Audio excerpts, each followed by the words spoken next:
This is Joey Ryan, and you're watching AMBY. Hey everyone, it's Alicia from AMBY, and I would like to welcome you to my interview with the king of Dong Style, Joey Ryan. Hello. Hello. Thanks for having me. Thank you so much for joining. How are you? I'm doing well. How are you? I'm good. I know that you were a bit nervous that you might forget your passport, but you are here in Canada now for Greektown. I made it. You feeling pretty good about that? Funny story. I remembered my passport for Canada, but I forgot the championship belt that I was supposed to defend in New Jersey last night. Oh, okay. So we had to use a temporary championship belt until I bring the real one back. Anyone really noticed though? Or was it pretty smooth sailing? It was smooth sailing. I don't think Okay, anyone really that's good. noticed. It was an old belt they used to use before they got the new one, so I don't think anyone really noticed. That's Thankfully. Well, here at Greektown, you'll soon be stepping into the ring to face RJ City. So, you ready for the match? Did you get nervous when you walked down the ramp? I mean, I guess always kind of a little bit nervous, a little bit, anxiety maybe a little bit, but I think that comes with it. You never get, you do a lot of shows and you get comfortable wrestling, but you never, there's always and like I said, I don't know if it's anxiety or if it's nerves, but you get like an energy when you go out there. So there's butterflies, not necessarily nerves, but, excitement too. Yeah. Some people have told me that they get really anxious prior, but when the music hits and they walk through the curtain, it kind of goes away, it fizzles out. Do you find that's the same, or? Yeah, depending on the crowd reaction, depending on if they're into it, if they are familiar with you, it's different. If you go out to silence, it's a little bit nerve-wracking. Well, for me, you absolutely changed the wrestling game with two simple words, those being touch it. I remember the first time that I saw Joey Ryan dick flip, I just thought it was so different and fun from a lot of the other wrestling out there. But is it true, the reason that you actually posted the video clip of the first time you did it, just because you thought it was so ridiculous? Yeah, I'm pretty self-critical of myself, of my matches, and I'm always like, this could be better, that could be better. But when I watched that clip, I genuinely laughed out loud because it was so over the top and funny. So I just cut that 27 seconds out and threw it up on my Twitter, and then the next day it was everywhere. As soon as it clicked, you're like, okay, I've got something good. Yeah. You had a reason to laugh. Yeah, right. It came out. I was blessed with the amount of attention it got. Well, you viewpoint everybody from Mick Foley to Cody Rhodes, but is there anyone out there that you feel really deserves the move? Is there any celebrity wrestler? Who would you love to give that to? Man, that's a tough question. You've stumped me with that one because I haven't really thought about that one through. It just, for guys like Cody Rhodes and Billy Gunn and X-Pac and Mick Foley, for those guys to accept it and take it, and it's crazy to me. With Mick Foley, it was even crazier because it was his idea. Like, he specifically asked the promoter to work with me during my match because he had that idea. And that when I got there, he called the idea to me. So Mick Foley is calling my dick flip to me and asking me, does that sound okay? Yeah. And I'm like, yeah, whatever you want. Like, It's like it's Mick Foley thanks, right here. Hall of Famer / millionaire Mick Foley. Do whatever you want. Do you kind of just stand there stunned? Does it take you a little bit to process? No, it validates a lot of it. It makes me feel good. It makes me feel like when stuff like that happens, like I have my place. I have a legacy. Yeah, I have respect from my peers in the industry. Well, the big question we had going into this from the fans is that we have seen you actually flip 11 wrestlers at once. So they wanted to ask, where does that pure strength come from? Genetics. Yeah? Is that what it is? That's my go-to answer. I don't really work it out. Yeah. I mean, more than normal, so I guess. That's what comes to you. Yeah, I guess it's genetics. I know that you recently said how much you love Jim and Andy on Netflix, and you actually did a little tribute to Andy Kaufman in your yearbook. So what was it about him that really stood out to you? High school was before I started wrestling, and but my favorite band has always been REM, and it's a quote from their "Man on the Moon" song that I used for my senior yearbook. But Andy Kaufman, just as a performer, not just in wrestling, but as a performer, just was like. Captivated me. So he's a comedian. He's blends reality with whatever it is he would do. And when I got into wrestling, after I was added for a few years, I started watching his matches, and I realized, his brief stint in wrestling, and realized how well he wrapped the audience around his finger. There's a lot to be said and a lot that goes along with that for wrestling as a whole is being able to, get the audience emotionally engaged in what you're doing, and he had it so well. And so even though he's not a classically trained wrestler, he was able to. He knew how to work it. He manipulated the audience, and that's a big factor in success in wrestling is being able to have the audience, follow you on your ride.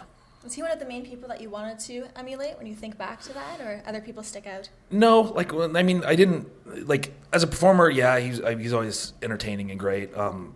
But obviously, he's not the first person you think of when you think of professional wrestling. It was more after I had, been in wrestling for a few years, and I was looking for new ways to learn and new people to learn from that I, took a look at his stuff. And aside from loving that on Netflix, just belched a little bit. I'm sorry. You did have McDonald's. I just ate McDonald's right before that. I scarfed it down because I had Uber Eats delivery. You know what? I thought I heard it, and that's why I was like, yeah, I don't know. I'd rather address it than people put in the comments. Did he just burp? Did he just do that? Because then that becomes what the whole interview's about. If we don't address it, then people are all the YouTube comments now it's out there. Are about whether I burped or not during the interview. Well, also on Netflix is Glow, which of course you were a part of. Yes. But you would really love to do more acting because you've done a lot in the past. But I saw on your Facebook, it's like acting's one of the things that you love to do. So yeah. What would that dream role for you be? Is there something in mind that you've thought of before, like a certain genre, character? Funny enough, people always, because they're starting to remake Magnum PI, they're like, you should be the Magnum PI, but because I did base the look originally, the character I based off Magnum PI, which is funny and cool to hear people say that. But no, a lot of the stuff I do. As I live in Los Angeles, a lot of the acting roles I get are wrestling based. It's very typecasted, like the wrestler in Glow, or there's one that just came out called The Fifth Quarter that I did with John Morrison, where The Fifth Quarter is like a mockumentary style. It's like 30 for 30, but like a mockumentary version. So they make up fake sporting events and tell a story. And they did Wrestle Stock, which is the wrestling version of Woodstock. And me and John Morrison played Peace and Love, which was a tag team in the 60s, and it's funny you find that on it's called The Fifth Quarter. We just did that one, but again, it's a wrestling role, so it'd be kind of cool to get roles that weren't necessarily just wrestling roles.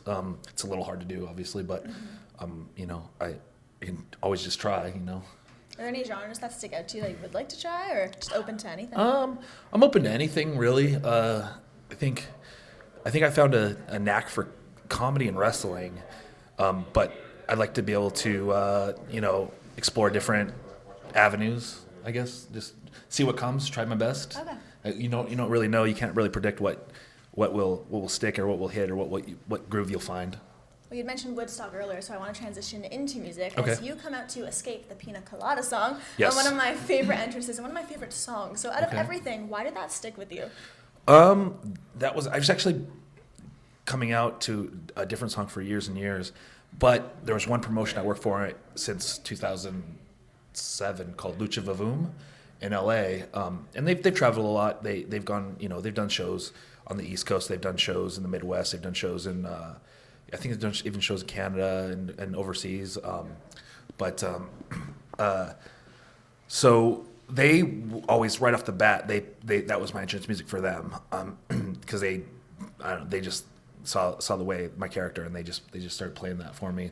And so for years and years I had it just there, and then after a while I really enjoyed my favorite entrance was there, and I was like, why don't I just do that entrance everywhere? Okay. So I just stuck so it's actually they actually picked it out for me, and I just use it now based off that. If you could have any artist write some entrance music for you, who would you love to see do so? Oh man,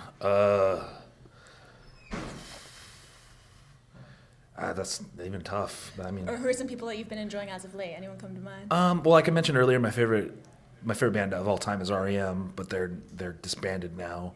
I'm also a big fan of Jimmy Eat World. Nice. Big fan of Weezer. Big fan of the Foo Fighters. So those are bands. Some real rock and anthemic music. Yeah, I'm very generic white guy rock band. Those are 90s because that's when I was in high school. All the band. Yeah, so. Well, I've seen a few of those bands in concert, and they put on some amazing shows. Yeah, Jimmy Eat World's one of my favorite concerts. Foo Fighters is great. Weezer's a great concert too. Yeah. I might be biased because they're my favorites, but all good shows. Yeah, all good shows. What was the first gig you ever went to? An REM show. I think on their 1995 tour, which makes me sound very old. But yeah, that was the first time I went to see a band live was REM in '95. With all the touring you do, is it kind of difficult for you to catch concerts now, or do you try to squeeze them in? Well, luckily living in Los Angeles is there's stuff every night of the week. So I mainly wrestle Friday, Saturday, Sunday, sometimes Thursday. So, but bands come to, the Hollywood Bowl on Tuesday, Wednesday, Monday shows. So, I mean, I recently saw Depeche Mode on a Monday at the Hollywood Bowl. Awesome. Yeah, and they have new material out too, right? Yeah. So, luckily based in LA, bands are playing all throughout the week. That's awesome. So it's easy to catch stuff. Yeah, I do miss a lot of shows because there are still the majority on the weekends when I'm wrestling, but there's still a fair share amount. As long as you can squeeze them in once in a while. Yeah, I just got an email because Weezer and the Pixies are playing on a Wednesday in August in LA. So Wednesday is great day for me to go see a concert. There's a band on that bill also called the Wombats. Yeah. They're fantastic. So check them out too if you happen to go. I will. Awesome. Well, just to wrap things up, is there anything you would like to leave with everyone viewing? No, not really. I mean, I'm pretty straightforward. I mean, if anybody follows me on social media, I'm an open book, and I don't really hide much. And I'm always traveling, and I'm always advertising the shows I'm on. But I'm also speak my opinions very freely. So if anyone follows me on social media, they kind of already have an idea of my personality. So I don't really feel the need to leave anything other than my Twitter handles at Joey Ryan Online, because there's a singer-songwriter that has at Joey Ryan already. Mm-hmm. He gets a lot of tweets based. Oh, inadvertently. Yeah, so I feel kind of bad for him because the stuff he reads probably is, the tweets I get. What is all of this about?